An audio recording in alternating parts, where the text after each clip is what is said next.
தொழில் ஒண்ணு இருக்கு.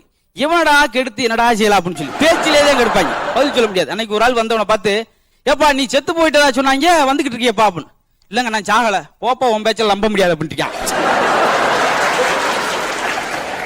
அப்படி சிலர் நம்பிக்கை இல்லாம மத்து போய் கிடப்பாங்க. நம்பிக்கையை நம்புறதே இல்ல. ஒருத்தன் எல்லாத்துக்கும் இதே எந்த பக்கம் இருக்கு, எல்லாருக்கும் இடது பக்கம் இருக்கு. ஆனா அவன் வலது பக்கம் சொல்லி உறுதி அடிச்சு பேசினேன். அது எப்படி சாப்பிட்ற பக்கம் தானே இருக்கும். ஐயா அது இதே இடது பக்கம் தான் இருக்கு, அதை நான் நம்ப முடியாது. அப்போ டாக்டர் கூட்டிப்பாங்க. அவர் உட்கார வச்சு, தம்பி இதயம் என்பது இடது பக்கம் தான் இருக்கு. ஓயா நீ எல்லாம் என்ன டாக்டர் படிச்சு கிழிச்ச, வலது பக்கம் இருக்கியா? நம்ப இப்ப என்ன அவனை நம்ப வைக்கிறேன்னு சொல்லி நேர சுடுகாட்டுக்கே கூட்டு போய் அப்போ புதைச்ச ஒரு பணத்தை தோண்டி எடுத்து ரெண்டா கீறி, பாரியா இதே எந்த பக்கம் இடது பக்கம் இருக்கு இல்லையா, அதே அவன் செத்து போனியா அப்படின்னு இருக்கான். இன்னைக்கு ஒரு ஆள் போயிட்டு கேட்டிருக்கான், எங்க என்ன அந்த நாணி 2000 வருஷமா வாழ்றோம்னு சொல்றாரு, அது உண்மையா அப்படின்னு அவர் சீடத்தை கேட்டாங்க. அது என்னமா எனக்கு தெரியாங்க, நான் அவர்கிட்ட 1500 வருஷமா தான் இருக்கேன் அப்படின்னு இருக்கான். எங்க எங்க மிரட்டுறாங்க என்னன்னு ஒண்ணுமே செய்ய முடியாது. இன்னும் சிலர் ரொம்ப வித்தியாசமா அன்னைக்கு நின்று பேசிக்கிட்டு இருக்காங்க காட்டுல. டேய் இது மான் தடம் தாண்டா பண்ணிருக்கேன் ஒருத்தன். இது மான் தடம் கிடையாது, பெருசா இல்ல இருக்கு, இது மயில் தடம் பண்றியான். மான் தடம் இல்லடா மயில் தடம்டா.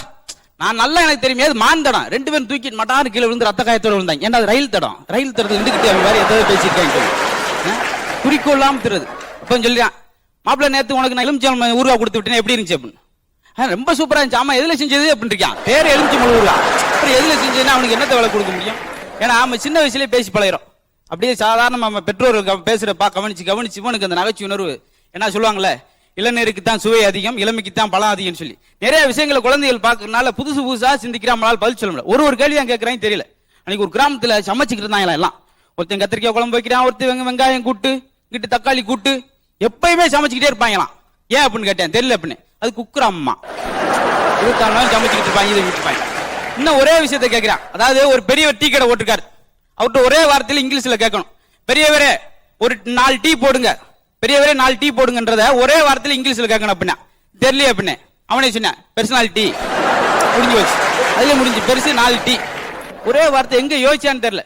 அது தெருவில் ஒரு ஆள் சொல்லிட்டே போனாரு, கத்தி சாணம் உடிக்கிறதுக்கு 10 ரூபா, கத்தி சாணம் உடிக்கிறதுக்கு 10 ரூபா அப்படின்னு. வெம்பி 5 ரூபாய் கொடுத்தேன், கத்தாம சாணம் பிடிங்க அப்படின்னு. கத்தி சாணம்னா அது கூர்மப்படுத்துறது. எங்க யோசிச்சாங்க என்ன ஒண்ணும் தெரியல. இதெல்லாம் போக நம்ம ரொம்ப ரசிக்கிறது புது புது விஷயங்கள். இப்ப செல்போன் வர்றதுக்கு முன்னாடி எல்லாம் பாத்தீங்கன்னா செல்போன் நல்ல வசதி. அதுக்கு மேல பெருவர் கொடுமை நடக்கும். ஒரு செய்தி அனுப்பணும்னா புறா மூலம் இங்க இருந்து தஞ்சாவூர் ராஜா சிவகங்கை ராஜாவுக்கு புறா அனுப்புனார்னா இடையில மதுரை ராஜா குடிச்சு சூப் வச்சு குடிச்சு போடுவாரு, தகவல் போயிடுறாரு. இப்படி இருந்த காலத்துல இன்னைக்கு